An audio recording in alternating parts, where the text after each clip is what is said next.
என் இனிய தமிழ் சொந்தங்களுக்கு வணக்கம். வெல்கம் டு தமிழினி சமையல் சேனல். இன்னைக்கு நம்ம என்ன சமைக்க போறோம் அப்படின்னு பாத்தீங்கன்னா,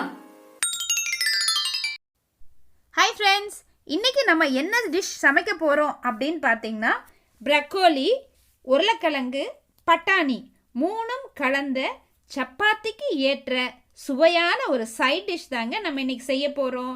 அதுக்கு நீங்கள் என்ன செய்யணும் அப்படின்னு பார்த்தீங்கன்னா, 2 சின்ன சைஸில் ப்ரக்கோலி எடுத்துக்கோங்க.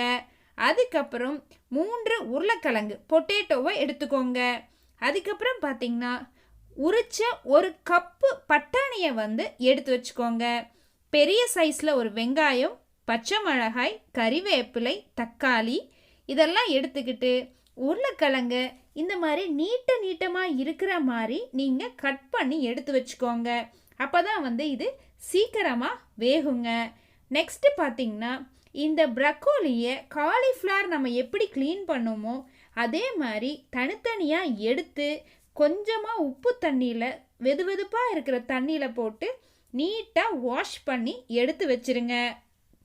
இதுக்குள்ளே அப்போ தான் ஏதாவது பூச்சியோ ஏதாவது புழுவோ இருந்ததுன்னு வைங்க, அது கம்ப்ளீட்டாக வெளியில் வந்துடும். நமக்கு உடம்புக்கு எந்த பாதிப்பையும் தராதுங்க. அடுத்தது பார்த்திங்கன்னா, தாளிக்கிறதுக்கு தேவையான எல்லா பொருளையும் ஆயிலையும் நீங்கள் எடுத்து ரெடியாக வச்சுக்கோங்க.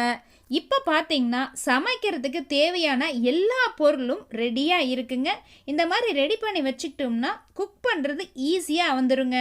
இப்போ ஒரு டவா ஸ்டவ்வில் வச்சுருக்கோம். ஸ்டவ் ஆன் பண்ணியாச்சுங்க. இப்போ டவா நல்லா சூடு ஏறிடுச்சு. ஸோ இப்போ நீங்கள் என்ன செய்யலாம், ஆயில் நீங்கள் வச்சுருக்கக்கூடிய ஆயிலில் 5 ஸ்பூன் அளவுக்கு ஆயில் விடுங்க. அப்போ தான் நம்ம எடுத்துருக்கக்கூடிய ப்ரக்கோலி வெந்து வரும்போது நல்ல ஒரு சுவையான டேஸ்ட் வருங்க. ஸோ 5 டேபிள் ஸ்பூன் அளவுக்கு ஆயில் விட்டுருங்க. அதுக்கப்புறம் ஆயில் எல்லா பக்கமும் ஸ்ப்ரெட் ஆகிற மாதிரி அதை நல்லா ரொட்டேட் பண்ணி விடுங்க. அப்போ தான் நான்ஸ்டிக்கில் நல்லா குக் ஆகும். இப்போ பார்த்தீங்கன்னா, தாளிக்கிறதுக்கு தேவையான கடுகு, உளுத்தம்பருப்பு, கடலைப்பருப்பு எல்லாத்தையும் நம்ம வரிசையாக ஆட் பண்ணியிருக்கிறோம். கொஞ்சமாக பார்த்தீங்கன்னா சீரகமும் ஆட் பண்ணியிருக்கிறோங்க. ஸோ இது கடுகு நல்லா பொரிஞ்சு வந்ததுக்கு அப்புறமா நம்ம மற்ற பொருள் எல்லாத்தையும் ஆட் பண்ணலாங்க. இப்போ பாருங்கள், பொரிஞ்சிருச்சு. நான் இப்போது வெங்காயத்தை ஆட் பண்ணுறேங்க. வெங்காயத்தை முதல்ல ஆட் பண்ணி ஒரு 2 நிமிஷம் நல்லா வதக்கி விட்டுருங்க.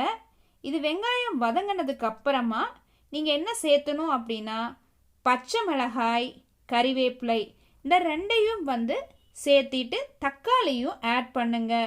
ஸோ இந்த 3ஐயும் சேர்த்திட்டு மறுபடியும் ஒரு 2 நிமிஷம் இதை வதக்கி விடுங்க. இப்போ பட்டாணியை நம்ம வாஷ் பண்ணி வச்சுருக்குறோங்க. 1 கப் பட்டாணியை முதல்ல இதுக்குள்ளே ஆட் பண்ணி அதையும் கொஞ்ச நேரம் கிளறி விடுங்க. அதுக்கப்புறமா பார்த்தீங்கன்னா, உருளைக்கிழங்கு நம்ம நீட்டமாக கட் பண்ணியிருக்கிறோம். அந்த உருளைக்கிழங்கையும் இதுக்குள்ளே ஆட் பண்ணிடுங்க. ஸோ இதை முதல்ல ஆட் பண்ணி கொஞ்ச நேரம் வேக விட்டதுக்கு அப்புறம்தான் நம்ம ப்ரக்கோலியை ஆட் பண்ணுங்க. ஸோ பாருங்கள், இதையும் நான் கொஞ்ச நேரம் இப்படி கிளறி விடுறேங்க. அடுத்தபடியாக நான் கழுவி எடுத்து வச்சுருக்கக்கூடிய இந்த ப்ரக்கோலியை இந்த உருளைக்கிழங்கு பட்டாணி கூடவே டவாவில் சேர்த்துறேங்க. சேர்த்திட்டு இதையும் நிதானமாக இப்படி பரட்டி விடுங்க. அப்படி செய்யும்போது தான் பார்த்தீங்கன்னா, தக்காளி, அடியில் இருக்கக்கூடிய வெங்காயம், மற்றது எல்லா ஐட்டங்களும் இந்த வெஜிடபிள்ஸ் கூட ஆட் ஆகுங்க. அப்போ தான் நல்லா குக்காகி வருங்க. இப்போ பார்த்தீங்கன்னா, 2 டீஸ்பூன் அளவுக்கு முதல்ல மஞ்சள் தூள் ஆட் பண்ணுறேங்க. நம்ம பின்னாடி 2 ஸ்பூன் பத்தலைன்னா ஆட் பண்ணிக்கலாம். அடுத்தது பார்த்திங்கன்னா, 1 டீஸ்பூன் அளவுக்கு தனியாத்தூள் சேர்த்திருக்கிறேங்க. அடுத்தபடியாக 1/4 டீஸ்பூன் அளவுக்கு மிளகாய் தூள் சேர்த்திருக்கிறேங்க.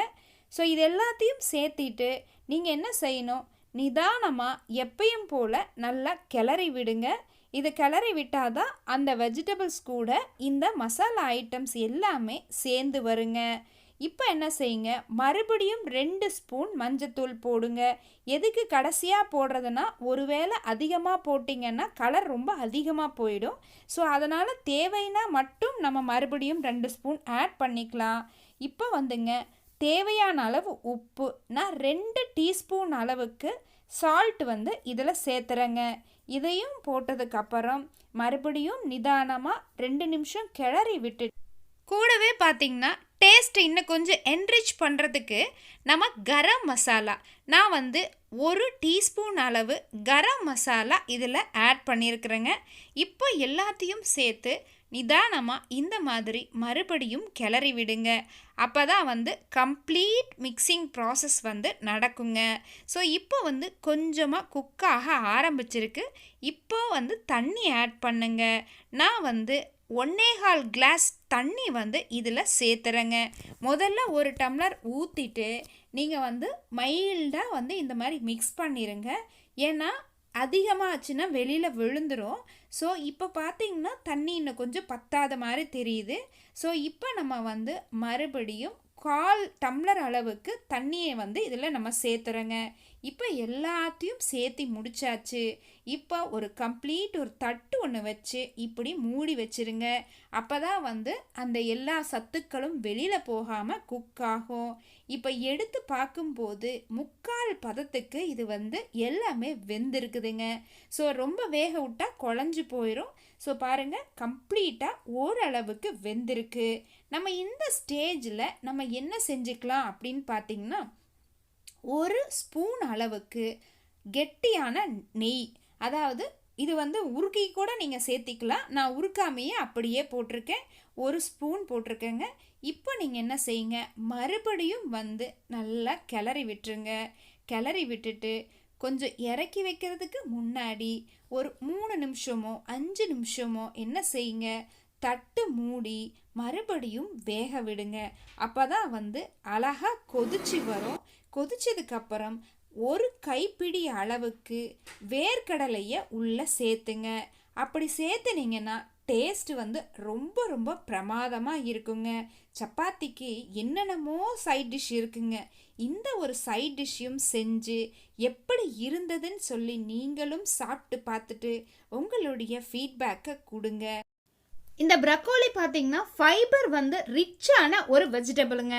இதில் வந்து புரதச்சத்து, அதாவது புரோட்டீனும் இருக்குங்க, விட்டமின் சி இருக்குங்க, K1 இருக்குது, அதே நேரத்தில் B9. ஸோ இந்த 3 விட்டமின்ஸும் இதில் நிறைஞ்சிருக்குங்க. இது போக மினரல்ஸ் அப்படின்னு பார்த்தீங்கன்னா பொட்டாசியம், மேங்கனீஸ், அயன், இது எல்லாமே இதில் இருக்குங்க. இந்த ப்ரக்கோலிங்க கேன்சர் வராமல் உடம்பை பாதுகாக்கும் அப்படின்னு சொல்கிறாங்க. இதில் பீட்டா கரோட்டினாய்ட்ஸ் அதுவும் வந்து என்ரிச்சாக இருக்குங்க. ஸோ அவ்வளவு முக்கியமான ஒரு வெஜிடபிள் தான் வந்து இந்த ப்ரக்கோலிங்க. அடுத்ததான் நம்ம போட்டிருக்கக்கூடிய உருளைக்கிழங்கு, பொட்டேட்டோ, இது வந்து பார்த்திங்கன்னா மண்ணுக்கடியில் விளையக்கூடிய ஒரு வெஜிடபிள்ங்க. இதில் என்ன அதிகம் அப்படின்னு பார்த்தீங்கன்னா பொட்டாசியமும் விட்டமின் சியும் இருக்குங்க. அது போக கார்போஹைட்ரேட், குறிப்பாக பார்த்தீங்கன்னா ஸ்டார்ச், அது இதில் அதிகமாக இருக்குங்க. இந்த உருளைக்கிழங்குல பார்த்தீங்கன்னா ஹை கிளைசிமிக் இண்டெக்ஸ் இருக்குங்க. ஸோ சுகர் பேஷண்ட், குறிப்பாக டயபெட்டிக் பேஷண்ட் வந்து இந்த ஒரு வெஜிடபிளை அதிகமாக எடுக்கக்கூடாதுங்க. மற்றவங்க வந்து இதை எடுத்துக்கலாங்க. அடுத்தது பார்த்தீங்கன்னா பச்சை பட்டாணி, அதில் வந்துங்க விட்டமின் கே வந்து அதிகமாக இருக்குது. இது எலும்புக்கு ரொம்ப ரொம்ப நல்லதுங்க. மெக்னீஷிய சத்து இருக்குங்க, அது ஸ்கின், தோலுக்கு ரொம்ப உகந்ததுங்க. ஃபைபர் சத்து, நார் சத்து இருக்கிறதுனால நமக்கு மலச்சிக்கல் வராமல் பார்த்துக்கோங்க. இதில் வந்து அனிமியா வராமல் இருக்கிற மாதிரி சத்துக்கள் இருக்குங்க. இதயத்துக்கு ரொம்ப நல்லதுங்க. வயிற்று பகுதியில் கேன்சர் வராமையும் தடுக்கும், பெப்டிக் அல்சர் வராமையும் தடுக்குங்களா.